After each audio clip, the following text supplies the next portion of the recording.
हर हर महादेव। देवों के देव महादेव जी के चरणों में प्रणाम करती हूँ। मेरा प्रणाम स्वीकार हो। गुरु भाई बहना, मैं एक कथा सुनाने जा रही हूँ। इस कथा को पूरा सुनिए और रह जानिए। हर हर महादेव, घर घर महादेव। गुरु भाई बहना, जगन्नाथ धाम मंदिर में शिवा नाम के एक ब्राह्मण थे। वो ब्राह्मण प्रतिदिन मंदिर में पूजा करते थे और मंदिर के साफ सफाई करते थे। वो ब्राह्मण प्रतिदिन मंदिर में बैठ के और सुबह सुबह भागवत कथा सुनाते थे। सबको शिव पुराण शाम में और भागवत कथा सुबह में सबको सुनाते थे। सब सुनते थे और सब अपना घर लौट जाते थे। उस ब्राह्मण को बधाई देते थे और खाने पीने का सामग्री भी दिया करते थे। कोई वस्त्र देते थे तो कोई कुछ रुपये भी दे दिया करते थे। वो ब्राह्मण का उसी में गुजर बसर हो जाता था। वो ब्राह्मण प्रतिदिन वही करते थे। मंदिर का कार्य, मंदिर का साफ सफाई, मंदिर में पूजा और कथा करते थे। गुरु भाई बहना, उस ब्राह्मण का एक दिन कहीं जाना था और उस ब्राह्मण को महीनों दिन के बाद लौटना था। तो वहां के एक मूर्ख व्यक्ति थे। वो अपना खेती बाड़ी में काम करते थे। उन्हें पूजा पाठ का कोई पता नहीं था कि कैसे पूजा पाठ किया जाता है। बस वो अपना खेत में काम करना जानते थे। उसके अलावा उन्हें कोई पता नहीं था। वो ब्राह्मण उसके घर गए और जाकर बोले, अरे भाई, तूने तो कभी भगवान भोलेनाथ का पूजा नहीं करता है और प्रतिदिन हम सुबह शाम कथा सुनाते हैं, वो भी कथा तू सुनने नहीं चाहता है। वो बेचारा किसान बोला, पुजारी बाबा, मैं क्या बोलूं, मुझे कुछ ये सब समझ में नहीं आता है। मुझे उतना ज्ञान नहीं है कि जो हम शिव पुराण कथा को समझ सके और भागवत कथा को हम सुन सकें और भगवान भोलेनाथ का पूजा कर सकें। गुरु भाई बहना, ए ब्राह्मण कहते हैं, सुनो भाई, तूने तो कभी मेरा कथा मंदिर में बैठ के सुना नहीं, लेकिन आज तुम्हें मेरा एक काम करना होगा। गुरु भाई बहना, इतना सुनकर किसान हाथ जोड़कर बोला, हे ब्राह्मण देव, आखिर मुझ जैसे मूर्ख व्यक्ति से क्या करवाना चाहते हैं, जो मुझे बताइए। जब ऐसी बात ब्राह्मण बोले, किसान बोले ब्राह्मण से, तो ब्राह्मण कहते हैं कि तेरी सजा ये है कि मैं 1 महीने के लिए कहीं दूसरे स्थान पर जा रहे हैं और मेरा भगवान भोलेनाथ का भोग लगा देना और पूजा कर देना और रात्रि के समय में मंदिर छोड़कर कहीं जाना मत, क्योंकि भगवान भोलेनाथ का मंदिर में सोने का घंटी टंगा हुआ है। भगवान गणपति का जो मुकुट है सोने का है। माता पार्वती का गहना आभूषण जो है सोने का हीरे रत्न है, कोई चोरी कर लेगा। गुरु भाई बहना, ऐसा बात किसान सुने तो कहते हैं कि चिंता मत कीजिए ब्राह्मण देवता, मेरे सामने कोई चोर तो टिक नहीं सकता। मेरा हाथ देखिए कैसे लोहे के समान है। जिस चोर को एक हाथ हम धर देंगे, वो चोर तो माँ और बाप करके चिल्ला के मर जाएगा। ये कहते हैं ब्राह्मण, तो मुझे ऐसा ही व्यक्ति का जरूरत था।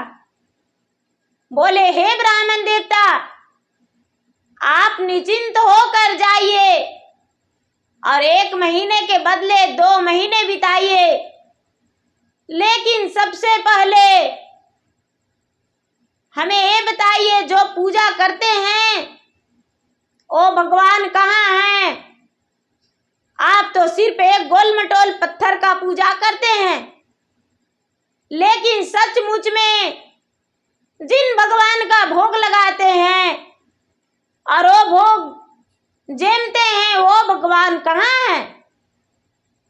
गुरु भाई बहना, ऐसा बात सुनकर ब्राह्मण कहते हैं कि चलो चलो बताते हैं।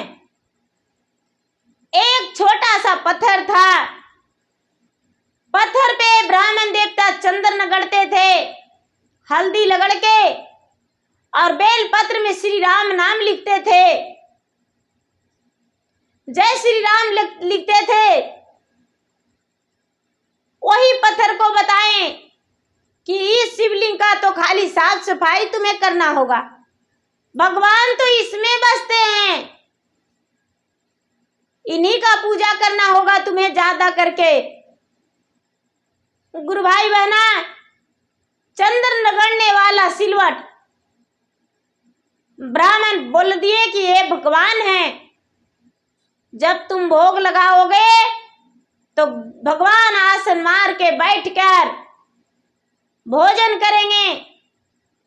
गुरु भाई बहना, ऐसा बात बेचारा मूर्ख किसान सुना तो बोला कि कोई बात नहीं, हम भगवान को प्रसन्न करके और भोजन करवा देंगे। अब जो ब्राह्मण थे, ब्राह्मण तो इस पे सौंप कर चले गए।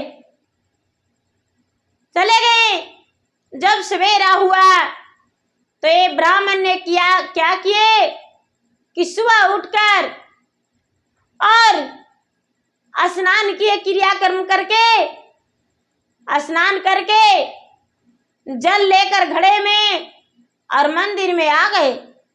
पूरे मंदिर का साफ सफाई किए, पूजा पाठ किए। कहते हैं कि हे शंकर भगवान, मुझे तो पता भी नहीं कैसे आपका पूजा की जाती है, लेकिन वो ब्राह्मण बोल कर गए हैं कि आप इसमें बसते हैं, तो इतना बड़ा पत्थर जो है किस लिए पूजा होता है? कोई बात नहीं, मेरे पास तो रुपये पैसे है नहीं कि जो आपका लड्डू चढ़ा सकूं, भोग लगा सकूं, लेकिन कोई बात नहीं भगवान जी, आप चिंता मत कीजिए। मेरा है खेत, उसमें बाजरा उपजा है, बाजरा मेरी पत्नी पीस रही है, उसको हम बोले हैं कि जरा ज्यादा बाजरा पीस देना। मैं अपने भोलेनाथ को और गणपति का और पार्वती का, संग में उनके साथ नंदी भी हैं, भोलेनाथ के नागदेव भी हैं, उनका भी भोजन मुझे लगाना है। 2-2 रोटी सबके लिए दे दिए हैं बनाने का। हे शंकर भगवान, मेरा जो पत्नी है थोड़ा सुस्ती और सुशील है, मोटा मोटा रोटी बनाती है, नाराज मत होइएगा। गुरु भाई बहना, इतना कह के वो पुजारी अपना घर चला गया।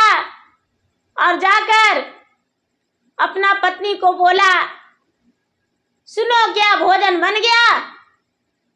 गुरु भाई बहना, उनकी पत्नी बोली गर्मा गर्म भोजन तो बन गया है। हरी हरी मिर्ची का चटनी पीस दी है उनका पत्नी, और हरी हरी मिर्ची का चटनी पीस के उसमें नमक मिला दिए और बोले कि जाइए महादेव जी का भोजन लगा दीजिए, प्रेम पूर्वक को भोजन कर लेंगे। गुरु भाई बहना, महादेव जी क्या कि ब्राह्मण किसान जो थे, मूर्ख किसान, वो क्या किए कि लेकर आ गए मंदिर में रोटी और हरा मिर्च का चटनी। वो बेचारे का पास कुछ भी नहीं था और दो दो रोटी सबका भोग लगा दिए हैं और आंख मूंद कर बैठ गए हैं और कहते हैं कि आओ भगवान भोग लगा लो। मेरे पास तो ज्यादा कुछ नहीं था, सिर्फ बाजरा ही हरा मिर्च था, लेकिन हे भगवान मेरा क्षमा करना, हम एक दिन के बाद सब्जी लाएंगे और सब्जी भी हम आपको बनाकर देंगे, खिलाएंगे, लेकिन मेरा मिर्च का चटनी और रोटी आज आप भोजन कर लीजिए। गुरु भाई बहना, दोपहर हो गया, लेकिन भगवान इसको नहीं सुने। भला किसान जो था, सुबह सुबह खाना खा के खेत में काम करने वाला, दोपहर बीत गया, भूखा ये तड़पने लगा और व्याकुल होकर और कहता है कि हे भगवान, यदि आप नहीं उठेंगे और भोजन नहीं करेंगे तो हमें भी भोजन कराना आता है, कोई बात नहीं। ओ ब्राह्मण तो लड्डू पेड़ा बड़े सुंदर सुंदर मिठाइयां 5 प्रकार के भोजन देते थे, तो भला मेरा सूखी रोटी बाजरे का और मिर्ची का चटनी आप खाएंगे? नहीं नहीं भगवान जी, इसमें मेरा कोई कसूर नहीं है, इसीलिए कि मुझे तो आप ज्यादा देवे नहीं किए हैं, हम ज्यादा खिलाएंगे कहां से? गुरु भाई बहना, ये जो चंदन रगड़ने वाला सिलवट था, सिलवट को लेकर और अपने सर को पीटने लगा, और जब सर को पीटने लगा तो इसका सर से रक्त गिरने लगा। माता पार्वती कहते हैं, हे प्रभु आप कैसे निर्दयी हैं, ए मूर्ख किसान तो जान दे देगा अपना मंदिर में, छी छी राम राम, कोई भी पूजा नहीं करेगा हमको। नहीं महादेव जी, इसको मरने से रोक लीजिए। गुरु भाई बहना, महादेव, पार्वती, गणपति, नंदी और नागदेव सब वहां प्रकट हो गए और इसका सिलवट छीन लिए और छीनकर और इसका सर पे हाथ फेर दिए और बैठ गए भोजन के लिए, और सब मिलकर भोजन किए और कहते हैं कि सुनो हे पुत्र, तुम्हारा जो ये भोजन था बहुत स्वादिष्ट था, बहुत अच्छा लगा, इतना अच्छा लगा कि जी कर रहा है मैं आऊं खाऊं। किसान बोला, हे भगवान, हे प्रभु, आज तो इतनी ही रोटियां आपके लिए बनवाए थे, लेकिन कल के दिन हम ज्यादा रोटी बनवाएंगे। गुरु भाई बहना, माता पार्वती इन बातों से मुस्कुराने लगी और सोचते हैं कि अब महादेव जी आप तो जाल में फंस गए, प्रतिदिन आपको भोजन करना पड़ेगा और हो सकता है ये किसान अपना खेत में भी काम करवाएगा। गुरु भाई बहना, दूसरा दिन हुआ तो ये किसान फिर से 4-4 रोटी सबके लिए लेकर आया और भगवान महादेव बोले थे कि तू नहीं जानता, ये जो मेरा नाग है ये दूध पीता है, तो उसके लिए ठंडा ठंडा दूध लेकर आया और सबके लिए रोटी लेकर आया। 4-4 रोटी और मिर्ची का चटनी सबको दे दिया। सब तो खा लिए, नाग भी दूध पी लिया।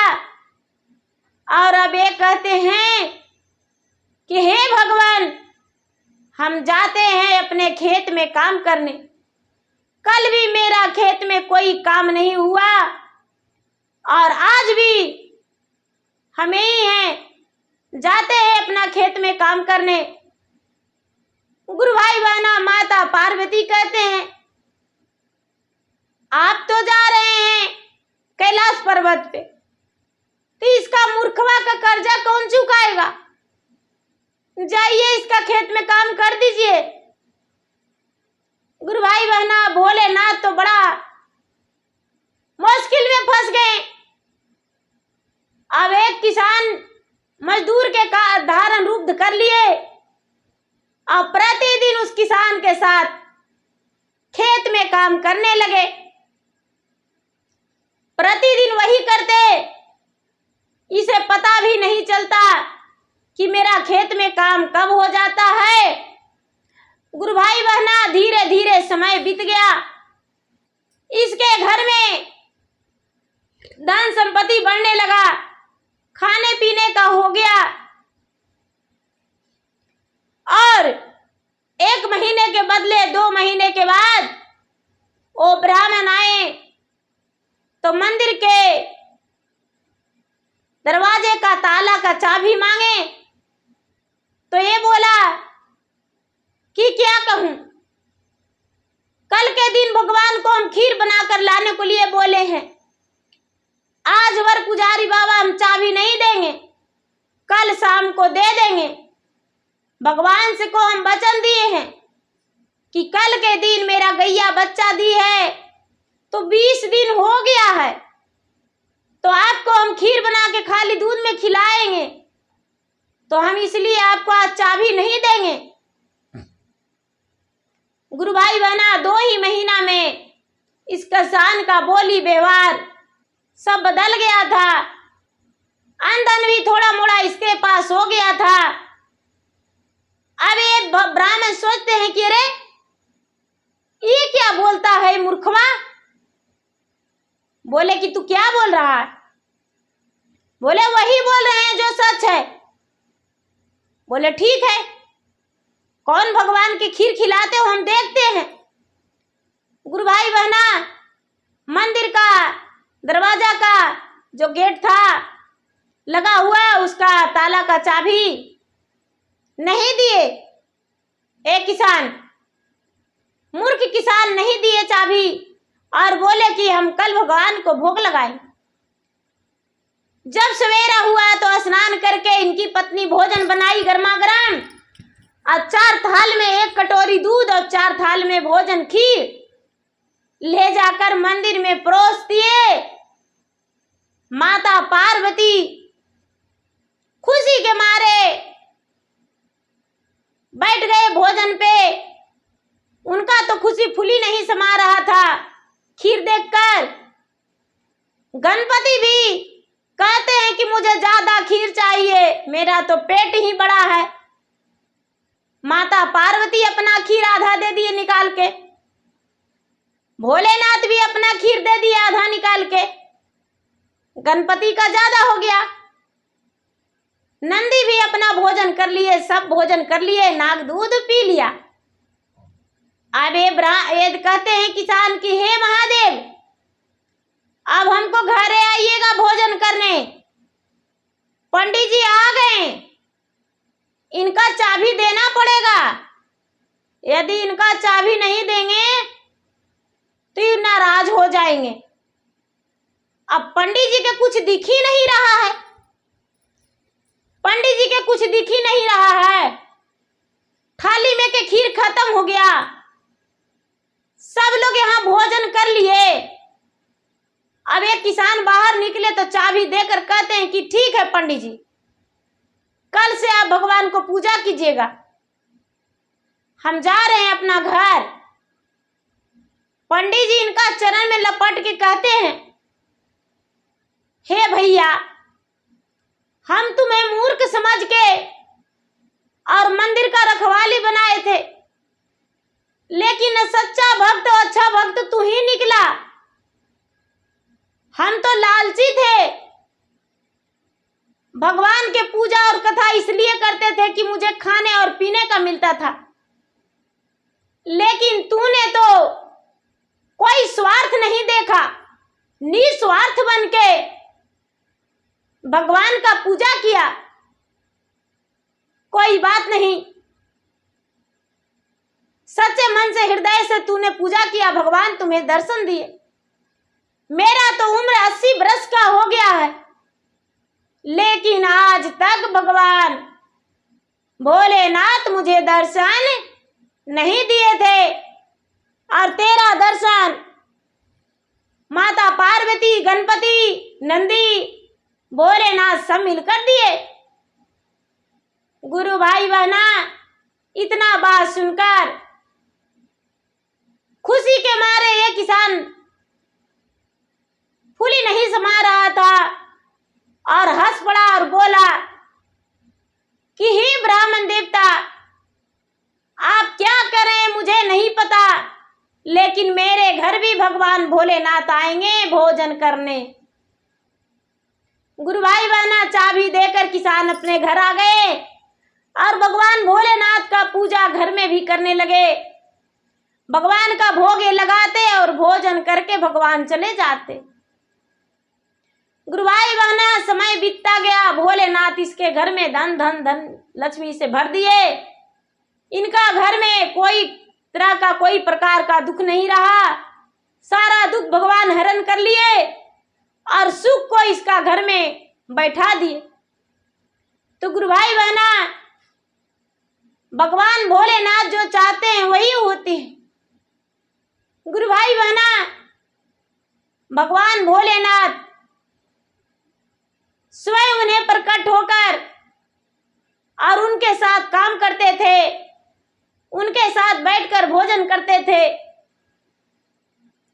और उनका खुशियां चारों तरफ भर दिए। तो गुरु भाई बहना, मेरा वीडियो अच्छा लगे तो इसे लाइक कीजिए, शेयर कीजिए, सब्सक्राइब कीजिए और कमेंट बॉक्स में हर हर महादेव जरूर लिखिए। धन्यवाद। हर हर महादेव, घर घर महादेव। गुरु भाई बहना, मैं इंस्टाग्राम पे भी हूँ और मैं फेसबुक पे भी हूँ। मेरा इंस्टाग्राम पे, फेसबुक पे फॉलो कीजिए, लाइक कीजिए, शेयर कीजिए। धन्यवाद।